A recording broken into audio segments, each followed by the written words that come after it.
जी हाँ मेरे प्यारे दोस्तों, तो नमस्कार। तो स्वागत है सोनू मैथ्रिक्स में ऑनलाइन लर्निंग प्लेटफॉर्म पे। आज के इस वीडियो में हम बात करने वाले हैं बुआ क्लास 12th का फिजिक्स, ठीक ना। चलिए, मॉडल सेट पेपर आज बंद करवाने वाले हैं फिजिक्स का। तो सभी लोग पहले वीडियो को लाइक कर दीजिएगा और चैनल को सब्सक्राइब कर दीजिएगा। आप अपने दोस्तों में भी अधिक से अधिक शेयर कर दीजिएगा, ठीक ना। चलिए, इस चैनल पर नए होंगे तो चैनल को सब्सक्राइब कर दीजिएगा, ठीक ना। चलिए, तो अगला प्रश्न क्या है, इसमें से 70 क्वेश्चन पूछा जाता है, आपको 35 क्वेश्चन मारना हो रहता है, ठीक ना। और जी हाँ, वाइवा में जो भी प्रश्न प्रश्न पूछा जाता है उससे हम इम्पोर्टेंट आज के ही लेक्चर में कुछ बता देंगे, ठीक ना। चलिए चलिए, तो फर्स्ट इस जो क्लास हो रहा है उसको करवा देते हैं, तब तक थोड़ा इंतजार कीजिएगा। चलिए, फर्स्ट नंबर प्रश्न कहता है बुआ, एक वर्ग के 3 सिरों पर समान आवेश रखे गए हैं। यदि Q1 और Q2 के बीच का बल F12 है और Q1 और Q3 के बीच का बल F13 है, तो F12/F13 क्या होगा। तो 1 के ऑप्शन नंबर बी इस करेक्ट आंसर 2 हो जाएगा। अगला नंबर प्रश्न 2 नंबर, एक उदासीन धात्विक के गोले से जब 10 पर पावर 14 इलेक्ट्रॉन हटाया जाता है तो गोले पर आवेश हो जाता है। तो 2 के option number A 16 microcoulomb, option number A is correct answer, ठीक ना। 3 नंबर, समविभवी पृष्ठ तथा विद्युत विद्युत बल्ब रेखाओं के बीच का कोण 3 के option number C is correct answer 90 degree. अगला नंबर प्रश्न देखिएगा 4 नंबर, क्यू आवेश से आवेशित आर त्रिज्या के गोलीय चालक के केंद्र से बाहर x दूरी पर विभव होता है। 4 के ऑप्शन नंबर बी के क्यू बटे में एक्स। चलिए, 5 नंबर, एक एक अल्फा कण को 200 वोल्ट विभवांतर से त्वरित किया जाता है, इसके गतिज ऊर्जा में वृद्धि होगी। तो 5 के ऑप्शन नंबर सी इस करेक्ट आंसर 400 इलेक्ट्रॉन वोल्ट, ठीक ना।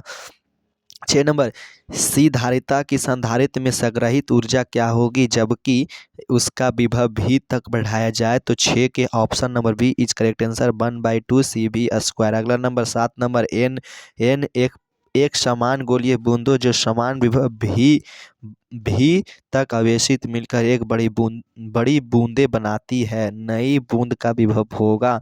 तो 7 के option number D is correct answer भी गुणे n पर पावर 2/3। चलिए, 8 नंबर प्रश्न का था, एक समांतर प्लेट संधारित के प्लेटों के बीच विद्युत क्षेत्र 10 पर पावर 5 वोल्ट पर मीटर का विद्युत क्षेत्र है। यदि संधारित के प्लेटों पर आवेश 1 माइक्रोकूलम है तो संधारित के प्लेट पर प्रत्येक प्लेट का बल कितना होगा। तो 8 के ऑप्शन नंबर बी 0.05 न्यूटन। 9 नंबर प्रश्न का होता है, चुंबकीय क्षेत्र में स्थित चुंबकीय आघूर्ण वाले धारा पार्श्व लूप द्वारा अद्भुत बल आघूर्ण टाउ का मान क्या होगा। तो 9 के option number is correct answer A is correct answer, थी ना। चलिए, 10 नंबर, चुंबकीय क्षेत्र का मान घटाने का चुंबकीय सुई का आवर्तकाल क्या होता है बुआ। तो 10 के ऑप्शन नंबर बी बढ़ता है। 11 नंबर, निम्नलिखित में से किसका किसका उपयोग पौधा घरों में होता है। तो 11 के ऑप्शन नंबर डी अवरक्त किरणों का।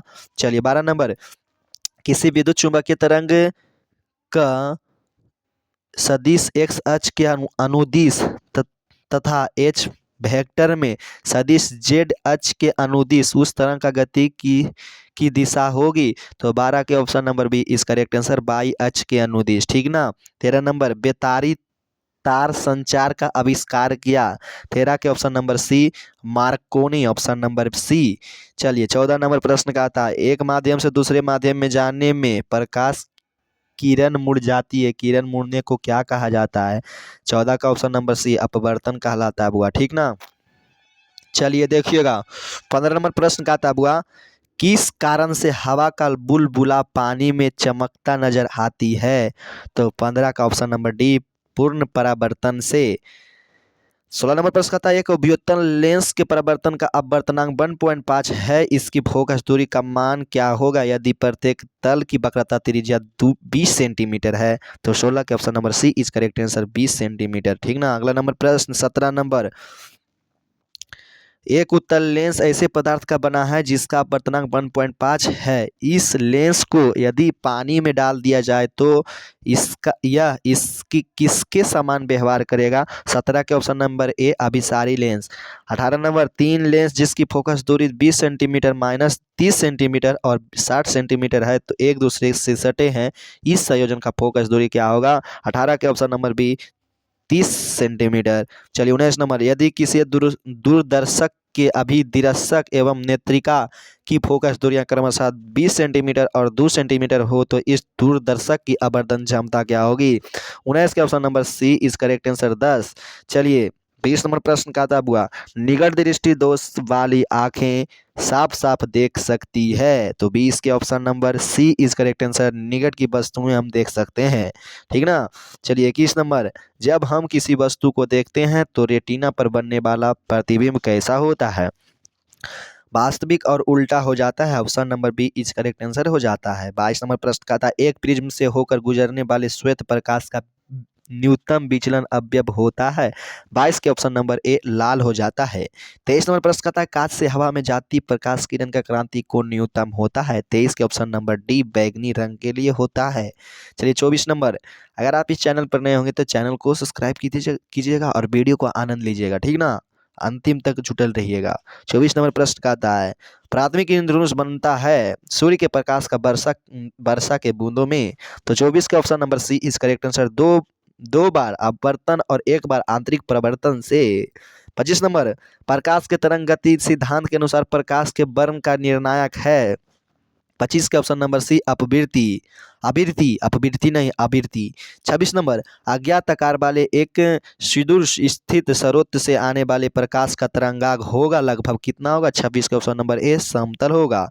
27 नंबर, दो स्रोतों को कला संवर्ध तब कहा जाता है यदि जब उसके 27 के ऑप्शन नंबर बी इस करेक्ट आंसर कलांतर नियत में। चलिए 28 नंबर, रचनात्मक व्यतिकरण के लिए किसी बिंदु पर पहुंचने वाली दो तरंगों के बीच कलांतर होना चाहिए। 28 के ऑप्शन नंबर ए इस करेक्ट आंसर 0 हो जाएगा। 29 नंबर, फ्रिज की चौड़ाई दूरी होती है तो 29 के ऑप्शन नंबर सी इस करेक्ट आंसर, किन्हीं दो क्रमवर्ती काली या चमकीली फ्रिजों के बीच। Option number C. 30 number, Young के दुई लिस्ट प्रयोग में रचनात्मक व्यतिकरण उत्पन्न करने वाली तरंगों के बीच पथांतर का मान नहीं होता है तो 30 के option number D is correct answer 2n+1 into λ/2। Option number D. Fresnel दूरी ZF का मान होता है जहां ए प्रकाश की किरण की चौड़ाई और लैम्डा प्रकाश की तरंगदैर्घ्य। 31 के ऑप्शन नंबर बी a² ठीक ना, option number B. 32 number, Kirchhoff का नियम निम्नलिखित में से किस नियम का पालन करता है? तो 32 के option number A is correct answer, ऊर्जा संरक्षणता का सिद्धांत। ठीक ना बुआ। 30 नंबर, विद्युतीय परिपथ के किसी बिंदु पर सभी धाराओं का बीजगणितीय होगा। 33 के ऑप्शन नंबर ए 0 होता है। अगला नंबर प्रश्न देखिए 34 नंबर प्रश्न का था, हीट स्टोन ब्रिज का व्यवहार किया जाता है तो धारा मापने के लिए। 34 का ऑप्शन नंबर सी इस करेक्ट आंसर, प्रतिरोध के मापने के लिए वीट स्टोन ब्रिज का व्यवहार किया जाता है तो प्रतिरोध मापने के लिए। ठीक ना, कितना अच्छा प्रश्न है। 35 नंबर प्रश्न का, एक तार में 1 माइक्रोफेराड धारा प्रवाहित होती है यदि इलेक्ट्रॉन पर आवेश इतना 1.6 × 10⁻⁻19 कूलम्ब हो तो प्रति सेकेंड दर तार से प्रवाहित इलेक्ट्रॉनों की संख्या कितनी होती है? 35 का option number A 0.625 × 10⁻13। Option number A इस करेक्ट आंसर। सभी लोग वीडियो को लाइक कीजिएगा और चैनल को सब्सक्राइब कीजिएगा। हाँ जी, अब आपको बोले थे वाइवा में मतलब जो आपको कल प्रैक्टिकल एग्जाम है, जो भी आपका सेंटर गया है उसमें आपको जाना है। सेंटर में आपको चुपचाप बैठ जाना है, ज़्यादा भी छिड़काने नहीं करना है। अगर आप पर टीचर पड़ जाएंगे तो आप पर बुरी असर पड़ सकती है। जैसे मैं आपको करना क्या क्या है सर, हमको क्या करना, आराम से जाना है, क्लास में बैठना है। अगर आप बैठ गए और आपको जो कॉपी उपी देंगे आप बनाइएगा और सर जो प्रैक्टिकल आप देने जाइएगा उसके साथ कुछ लेंगे, पैसा हो कुछ हो तो वहीं पर बात उत होगा। ठीक ना। और हाँ जी, उससे हम बोले कौन कौन प्रश्न संबंधित है सर? प्रश्न संबंधित होगा यही कि हम जो बताने वाले हैं, आप सभी लोग ध्यान दीजिएगा। व्हीट स्टोन ब्रिज किसे कहते हैं? या सेतु ब्रिज को ही सेतु कहा गया है, ठीक ना। एक हो गया मीटर सेतु किसे कहते हैं? इसमें तार की लंबाई कितनी होती है? 1 मीटर होती है। उसी से ट्रांसफार्मर क्या है? आप जिस प्रैक्टिकल में भरे हैं उसी से संबंधित आपको क्वेश्चन पूछेंगे, तो कोई हड़बड़ाने की बात नहीं है। और वीडियो को लाइक कीजिएगा, चैनल को सब्सक्राइब कीजिएगा, उससे संबंधित कुछ क्वेश्चन आएगा तो बताएंगे, न तो हम कुछ अपने से कुछ क्वेश्चन छाटे उटे हैं तो वही अपलोड कर देंगे। तो वीडियो को, तो सभी लोग चैनल को सब्सक्राइब कीजिएगा और वीडियो को लाइक कीजिएगा, और केमिस्ट्री को भी कर देंगे। थैंक यू, जय हिंद, जय भारत। मिलते हैं कल कोई वीडियो में, ठीक ना।